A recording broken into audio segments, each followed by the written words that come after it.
Hello बच्चों, hello students, good morning. Welcome to Moryan's Classes YouTube channel. Today I will teach you the topic mole concept. बच्चों, mole concept वैसे तो 11th 10th 11th में ज्यादा use होगा, लेकिन mole concept एक ऐसा टॉपिक है जो आपकी होल केमिस्ट्री में कहीं ना कहीं यूज होता है.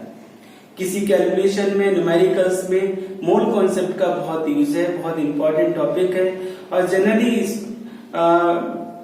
क्लियर नहीं हो पाता है. तो हम कोशिश कर रहे हैं इसको आपको समझ में आए. स्टार्ट करते हैं मोल कॉन्सेप्ट. बच्चों, मोल कॉन्सेप्ट से को समझने से पहले हम कुछ अलग से जो व्यवहारिक जीवन में हम यूज करते हैं उसको समझना चाह रहे हैं. तो हम डजन जानते हैं. डजन क्या चीज है? डजन मीन्स क्या हुआ? 12 बनाना. नहीं, बनाना नहीं, कुछ भी हो सकता है. 12 दैट्स मीन कि dozen is a number. Is a number means कितने नंबर है? 12. जनरली हम बनाना कहते हैं.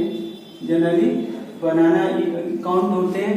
अच्छा, बनाना एप्पल्स भी तो हो सकते थे, ठीक है.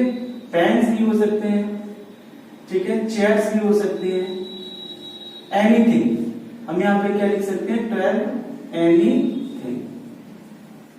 अब एनीथिंग को, अब ये तो वैसे लैंग्वेज में बात हुई. अब हम पढ़े लिखे लैंग्वेज की बात करें तो इसको क्या लिखेंगे? एंटिटीज. 12 एंटिटीज. 12 एंटिटीज. तो 1 डजन का मीनिंग क्या हुआ? 12 एंटिटीज. सिमिलरली अगर हम ये देखें कि स्कोर, ये भी हम लोग जानते हैं. स्कोर का मीनिंग क्या होता है? 12 entities. Sorry, I am sorry, 20 entities. तो हम ये देख रहे हैं कि डजन एक नंबर है, मीन्स 12. स्कोर एक नंबर है, मीन्स 20. सिमिलरली जो मोल है वो भी एक नंबर है. जो मोल है वो क्या है? एक नंबर है. Like dozen, like score. कौन सी नंबर है? 6.022 इंटू 10 रेज़ पावर 23 एंटिटीज. इस नंबर को बेटा आवागाद्रो नंबर भी कहते हैं. एवोगाड्रोस नंबर के नाम से भी जानी जाती है. कौन? 6.022 इंटू 10 रेज़ पावर 23. अगर इसका सिंबल देखें तो Na इसका सिंबल हो गया, इसका एवोगाड्रो नंबर का. तो हमने ये देखा कि जो मोल है वो आपका डजन की तरह या स्कोर की तरह एक नंबर है, ठीक है. अगर मैं ये देखूं कि जो 1 मोल का मीनिंग क्या लिख सकते हैं हम? 6.022 इंटू 10 रेज़ पावर 23 एटम्स लिख सकते हैं, ठीक है. इतने ही बेटा मॉलिक्यूल्स लिख सकते हैं, इतने ही आयंस लिख सकते हैं, ठीक है. तो जिस तरह से हमने अब तक ये समझा कि जिस तरह से डजन है वैसे ही मोल एक नंबर है, ठीक है. अब हम बात कर रहे हैं डेफिनेशन की कि what do you mean by mole. ये तो जनरल चीज हुई, हम समझेंगे कैसे, लिखेंगे कैसे मोल को. डेफिनेशन में लिख सकते हैं कलेक्शन ऑफ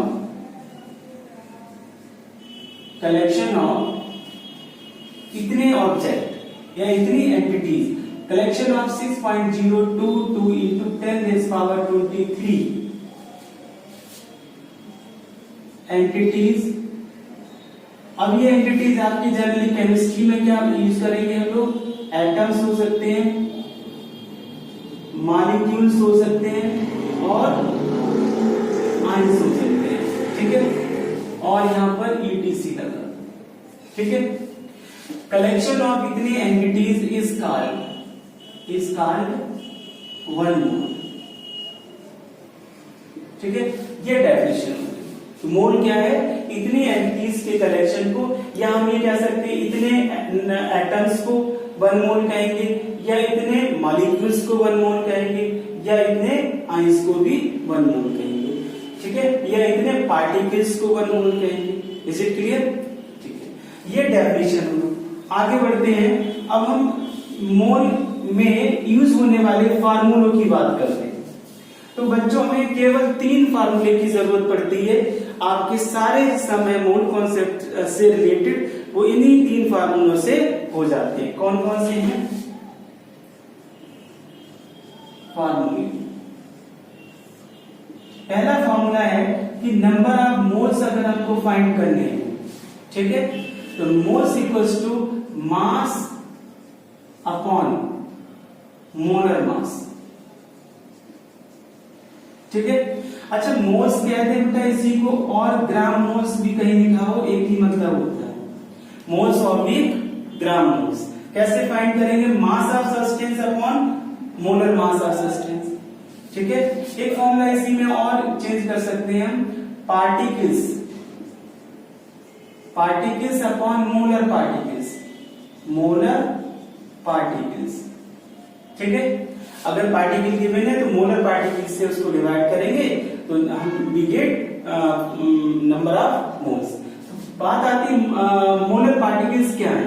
तो मोलर पार्टिकल्स होते हैं 6.022 इंटू 10⁻23 पार्टिकल्स।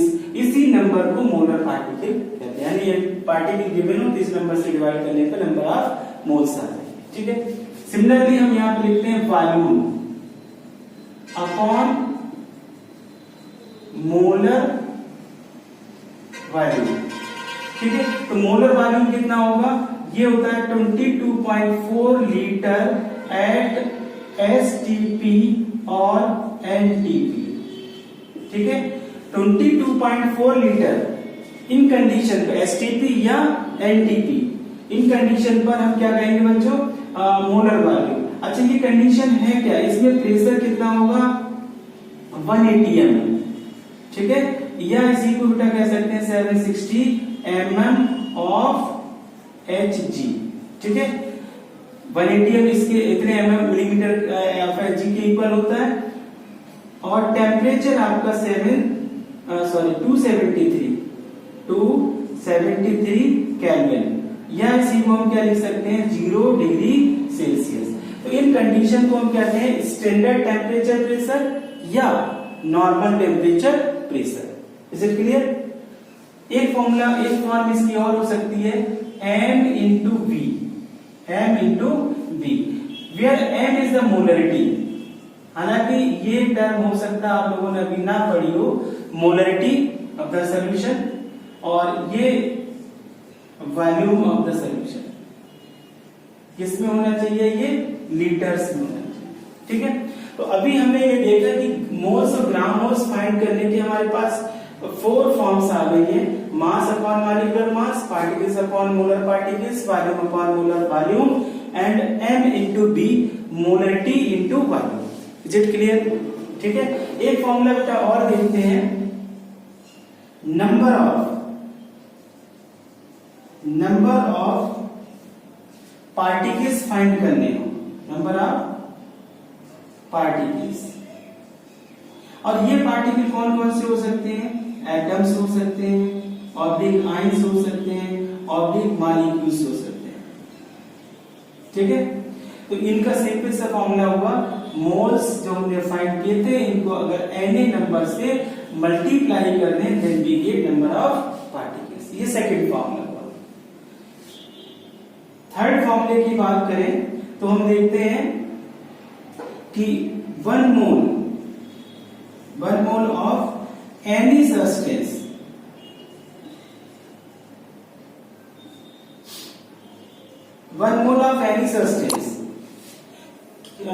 किसी भी सब्सटेंस के 1 मोल का अगर हम देखें उसमें पार्टिकल्स कितने होंगे तो 6.022 इंटू 10⁻23 पार्टिकल्स होते हैं। वो पार्टिकल्स आपके किसी भी फॉर्म में हो सकते हैं, ठीक है। और अगर इतने पार्टिकल्स का मास देखें तो वो मोलर मास के इक्वल आता है। अगर इतने पार्टिकल्स का वॉल्यूम देखें तो 22.4 लीटर एट एसटीपी लिख दो और एनटीपी भी लिख सकते हैं। ठीक है, तो कुल मिला के आपके पास में ये 3 फार्मूले हुए मोल कॉन्सेप्ट के, और इन्हीं से आपके मैक्सिमम 99% आपके क्वेश्चन सॉल्व हो जाएंगे। ठीक है, पहला मोल से ग्राम मोल्स का हुआ, नंबर ऑफ पार्टिकल्स का हुआ, और 1 mole of any substance equals to कितने पार्टिकल्स होंगे, उनका मास देखें तो मोलर मास की इक्वल होगा, और उनका वॉल्यूम देखें तो 22.4 लीटर एट एसटीपी है। इसमें हम एक आध एग्जाम्पल बच्चों देखते हैं कि फॉर एग्जाम्पल इस वाले फॉर्मूले के लिए थर्ड के लिए क्या कि 1 मोल ऑफ एनी सब्सटेंस के लिए हम चलो वाटर ले रहे हैं, 1 मोल ऑफ H2O लिख लें वाटर। इसमें अगर पार्टिकल्स देखेंगे कितने होंगे 6.022 इंटू 10⁻23 मॉलिक्यूल्स किसके होंगे, वाटर मॉलिक्यूल्स। ठीक है, अगर इनका मास देखिए इतने मॉलिक्यूल्स का मास कितना होगा, तो वो होगा आपका वाटर का मोलर मास यानी 18 ग्राम के इक्वल होगा। किसके होगा, 18 ग्राम के इक्वल होगा। अच्छा आगे बढ़ते हैं, अगर इनका वॉल्यूम देखें तो 22.4 लीटर एट एसटीपी इनका वॉल्यूम है। क्या बच्चों ये वाटर के लिए लिखा जा सकता है, ये किसी भी सब्सटेंस ऑफ एनी सब्सटेंस। तो एक आध एग्जाम्पल और देखते हैं, एक दो एग्जाम्पल इस फॉर्मूले के थर्ड वाले जो फॉर्मूला है उसके लिए एग्जाम्पल देखेंगे, इसके बाद हम लोग न्यूमेरिकल्स में आएंगे। ठीक है, अच्छा 1 मोल ऑफ CO2 लेके कार्बन डाइऑक्साइड देखें तो उसमें मॉलिक्यूल्स कितने होंगे, कितने ही होंगे 6.022 इंटू 10⁻23 CO2 मॉलिक्यूल्स। ठीक है, इतने मॉलिक्यूल्स आएंगे। अच्छा इनका मास कितना होगा 44 ग्राम के ऊपर होगा। ठीक है, और इनका वॉल्यूम कितना हो जाएगा 22.4 लीटर एट एसटीपी। तो हमने ये देखा कि CO2 के लिए भी 1 मोल में इतने पार्टिकल्स हुए और उनका मास जो है वो 44 ग्राम उनके मोलर मास के इक्वल आ गया, और उनका जो वॉल्यूम होगा वो 22.4 लीटर एट एसटीपी होगा। ठीक है बच्चों, यहाँ ये कॉन्सेप्ट था आपका मोल कॉन्सेप्ट। अब हम इसके आगे न्यूमेरिकल करने की कोशिश करते हैं। Thank you.